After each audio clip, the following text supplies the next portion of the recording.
The Raven by Edgar Allan Poe.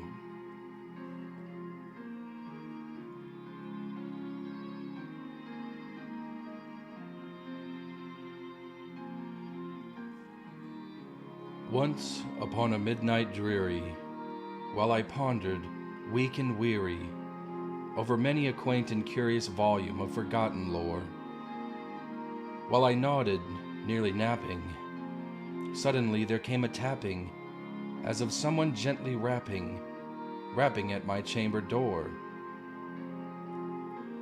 "'Tis some visitor," I muttered, tapping at my chamber door. "Only this, and nothing more." Ah, distinctly I remember. It was in the bleak December, and each separate dying ember wrought its ghost upon the floor. Eagerly I wished the morrow.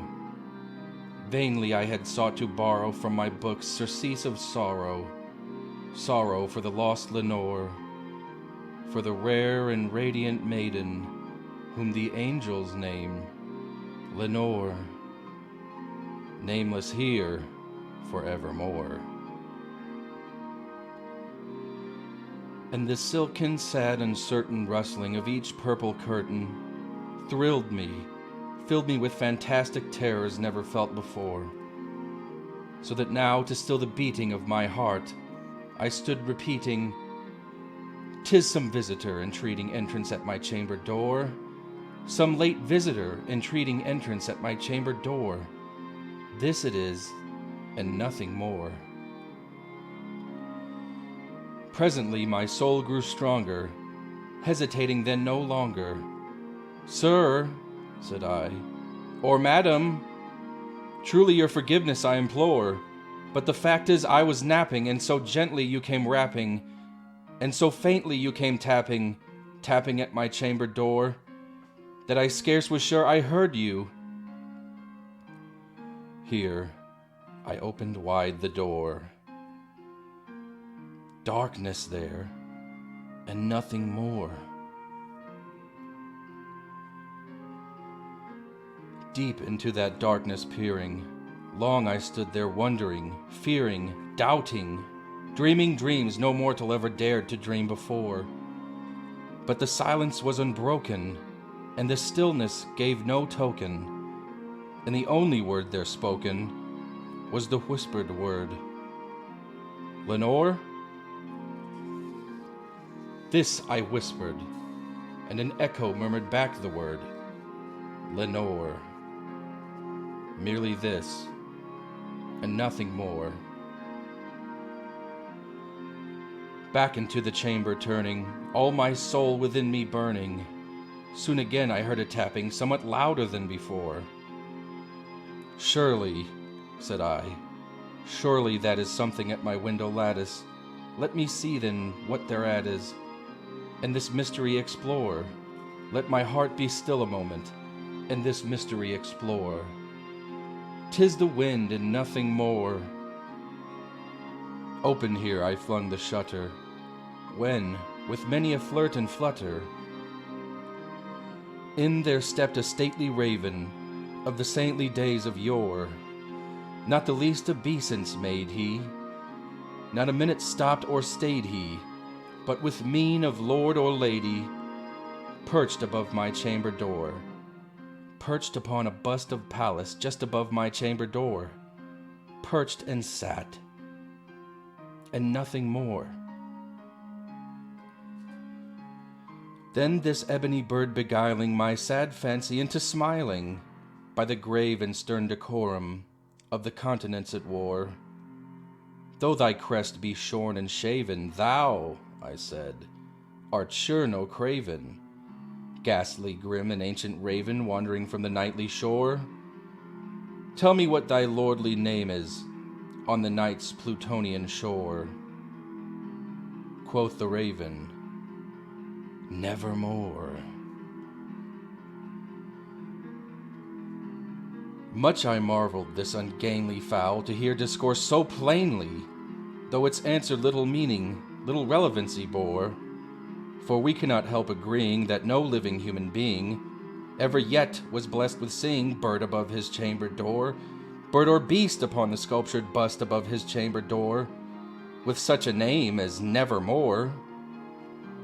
But the raven sitting lonely on the placid bust spoke only that one word, as if his soul in that one word he did outpour. Nothing farther than he uttered, not a feather than he fluttered, till I scarcely more than muttered, other friends have flown before, on the morrow he will leave me, as my hopes have flown before. Then the bird said, Nevermore.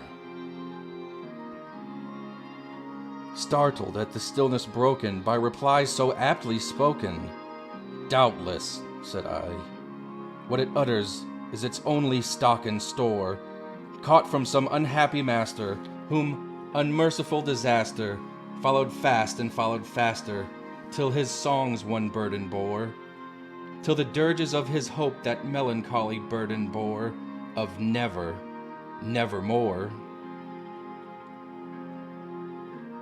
But the raven still beguiling all my fancy into smiling, straight I wheeled a cushioned seat in front of bird and bust and door. Then upon the velvet sinking, I betook myself to linking fancy into fancy, thinking what this ominous bird of yore, what this grim, ungainly, ghastly, gaunt, and ominous bird of yore meant in croaking nevermore.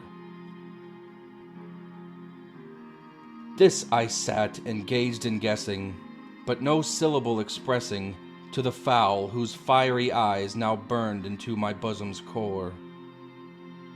This and more I sat divining, with my head at ease reclining on the cushion's velvet lining, that the lamplight gloated o'er, but whose velvet violet lining with the lamplight gloating o'er she shall press, nevermore. Then methought the air grew denser, perfumed from an unseen censer, swung by seraphim, whose footfalls tinkled on the tufted floor. Wretch, I cried, thy God hath lent thee, by these angels he hath sent thee, respite and nepenthe from thy memories of Lenore. Quaff, oh quaff this kind nepenthe, and forget this lost Lenore. Quoth the raven, Nevermore. Prophet, said I, thing of evil, prophet still if bird or devil, whether tempter sent or whether tempest tossed thee here ashore, desolate yet all undaunted, on this desert land enchanted, on this home by horror haunted. Tell me, truly I implore, is there balm in Gilead? Tell me, I implore. Quoth the raven, Nevermore.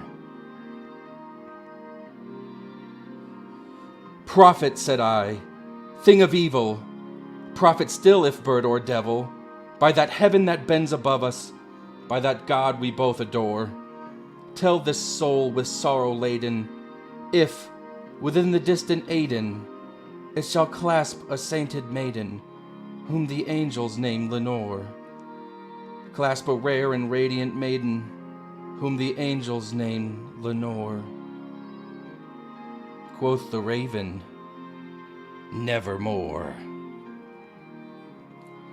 Be that word our sign of parting, bird or fiend, I shrieked upstarting. Get thee back into the tempest and the night's Plutonian shore. Leave no black plume as a token of that lie thy soul hath spoken. Leave my loneliness unbroken. Quit the bust above my door. Take thy beak from out my heart and take thy form from off my door. Quoth the raven, Nevermore. And the raven, never flitting, still is sitting